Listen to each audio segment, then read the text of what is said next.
Ni amakuru aba avugwa mu Rwanda, mu karere ndetse no ku isi hose. Muri kano kanya tugiye kubabwira amakuru biri kubera ku rubuga rw'intambara muri Repubulika Iharanira Demokarasi ya Kongo. M23 yahakanye kuva mu birindiro ivuga ko irimo guhindura ingabo ku rugamba. Ni mu gihe ibimenyeshamakuru byo muri Repubulika Iharanira Demokarasi ya Kongo byari bimaze iminsi bivuga yuko M23 yaba iri kugenda ita uduce yari yagiye yigarurira mu bice bya Rubero ndetse na Warikare. Muri kano kanya tubazaniye amakuru yihuta ku byo M23 yashyize ahabona, aho ivuga yuko ibyo bimaze iminsi bivugwa n'ibinyamakuru byo muri Repubulika Iharanira Demokarasi ya Kongo, ibyinshi byagiye bivuga amakuru atariyo. Kuri ubu ngubu M23 ikaba yakuye urujijo muri bamwe batekerezaga ibyo binyamakuru byari bimaze iminsi bivuga. Umutwe w'inyeshyamba wa AFC M23 urwanya ubutegetsi bwa Repubulika Iharanira Demokarasi ya Kongo uvuga ko ibikorwa birimo kugaragara ku mirongo inyuranye yo ku rugamba ari ibisanzwe byo guhindura imitwe y'ingabo. Nyuma y'iminsi amakuru yumvikanishije ko urimo kuva muri bimwe mu birindiro byawo wari waragiye wigarurira. Ubutumwa muvugizi wa AFC M23 Lorenzo Kanyuka yatangaje ku mbuga nkoranyambaga rwa X muri iri joro ryo kuwa gatandatu bugira buti: ibikorwa birimo kugaragara muri iki gihe ku murongo inyuranye yo ku rugamba bijanye gusa n'ihinduranya risanzwe kandi ry'amayeri y'urugamba ry'imitwe y'ingabo ya AFC M23.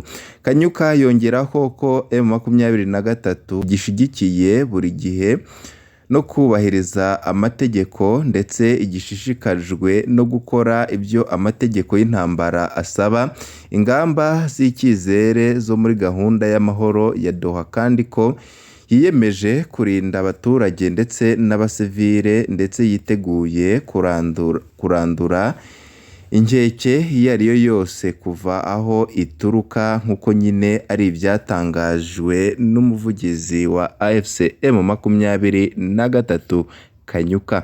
Ntacyo leta ya Repubulika Iharanira Demokarasi ya Kongo yatangaje kuri ibi bishya byatangajwe na M23.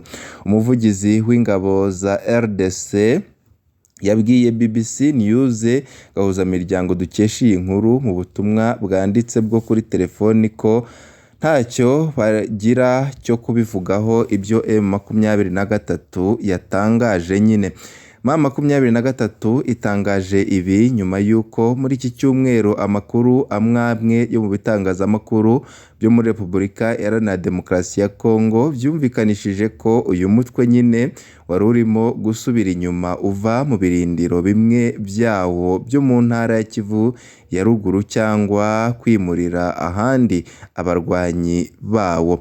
Kuwa gatatu, Radio Okapi ikorera muri Repubulika Iharanira Demokarasi ya Kongo iterwa inkunga n'umuryango w'abibumbye ONU yasubiyemwo amajambo y'abategetsi n'abaturage ivuga ko bayibwiye ko mu ijoro ryo kuwa mbere rishyira uwa kabiri hagaragaye kwimuka kw'abarwanyi ba M23 bava mu bice bimwe byo muri teritwari ya Rubero mu birindiro bimwe bari bamazemo umwaka urenga.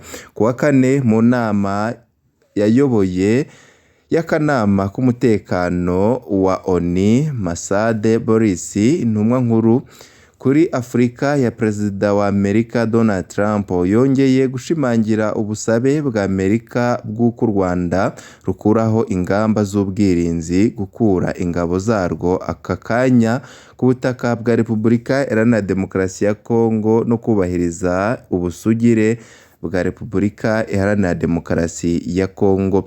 Boris yanashimangiye ko bikenewe ko leta ya RDC irandura umutwe wa FDLR mu bice igenzura, avuga ko izo ntambwe ari ingenzi cyane mu gukemura impungenge z'umutekano zinyegeje kutizerana n'umutekano muke mu karere.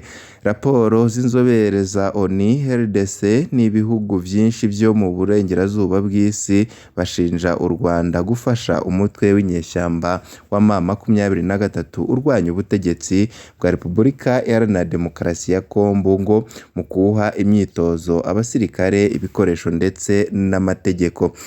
Leta y'u Rwanda ihakana gufasha M23 ikavuga ko yashyizeho ingamba z'ubwirinzi mu gihe ishinja leta ya Kongo gukorana no gushyigikira umutwe w'inyeshyamba wa FDLR urwanya leta y'u Rwanda ukorera ku butaka bwa Repubulika Iharanira Demokarasi ya Kongo, ibyo Kongo nayo ihakana.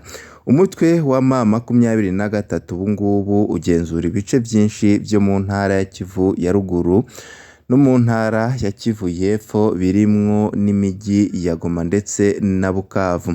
Boris yanibukije amasezerano y'amahoro ya Washington yashyizweho umukono mu Kuboza k'umwaka ushize hagati ya Perezida wa RDC Felix Antoine Tshisekedi Tshilombo ndetse na mugenzi we w'igihugu cy'u Rwanda nyakubahwa Perezida Paul Kagame, yahagarariwe na Perezida Donald Trump wa Amerika, avuga ko ari intambwe y'ingenzi cyane yatewe igaragaza kwiyemeza kurenga ubushyamirane kw'impande zombi.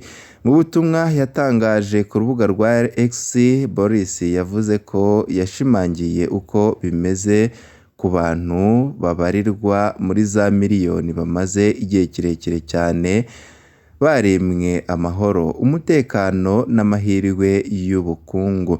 Intambara yo mu burasirazuba bwa Repubulika Iharanira Demokarasi ya Kongo twabutsa yuko yongeye kwaduka kuva mu mpera y'umwaka 2021 nubwo imaze imyaka hafi 30 ihagarara ikongera ikubuka, aho bamwe n'abandi mu basesenguzi ba politiki bavuga yuko ibibera muri Repubulika Iharanira Demokarasi ya Kongo ndetse no muri aka karere ari ibintu biteye ubwoba, ari ibintu bifite imizi ikomeye cyane, aho bamwe mu basesengura politiki bavuga yuko ikibazo cya Kongo cyakagombye guherwa mu mizi bakareba aho cyatangiriye, nubwo Amerika ihora yavuze yuko igomba gukemura kino kibazo, nyamara iki kibazo kikaba kimaze imyaka myinshi cyane.